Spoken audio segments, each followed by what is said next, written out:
Shares of NYSE-listed Earth imaging company Planet Labs skyrocketed on Friday, ending the session 9% higher.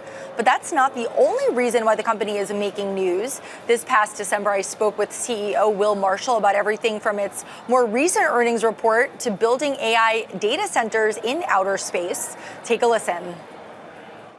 It's an excellent quarter of results. We were very proud of our efforts. So we reached over $80 million in revenue. That's our highest revenue quarter in the company's history, 33% growth over the prior year. We raised our guidance up for the full year by about 5% beyond what we had anticipated for this quarter results. We also indicated that we'll continue our higher growth rate into next year. So we feel very good about that. We were adjusted EBITDA profitable for the fourth quarter in a row, free cash flow profitable for the third quarter in a row. And it's the first time we reached rule of 40, which meant a good balance between growth and EBITDA. I think this is all because the business is humming. We also sell satellites, satellite services for sovereign satellites to countries, and that business is humming as well. And I understand that Planet Labs is helping launch AI data centers in space. What is the vision behind this initiative, and how is that even possible? Us space geeks in the space community have been working on ideas like this for decades. We've been talking about eventually it makes sense to put energy-intensive infrastructure off the Earth's surface and into space because it's actually ultimately cheaper. The barrier has been that launch costs and satellite costs have been so high, it never made sense to put all that stuff upstairs because of the sheer cost of getting it up. But once you get up, once those costs come down to a certain point, it is actually more efficient. And here's why. In space, we get about 8 times the solar power as you get on the Earth's surface for a given solar cell. You don't have to build all those buildings. You don't have to have cooling. You have free cooling out to the cold depths of space. So there's a lot of things that are fundamentally more efficient. The only thing standing in the way is getting it up there, basically. But launch costs have come down. Scaled infrastructure costs have come down. We have pioneered building large fleets of satellites at low cost.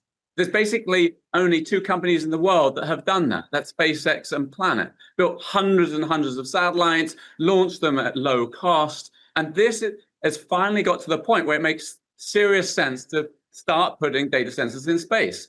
So Google approached us about potentially doing this because they have huge data center demands.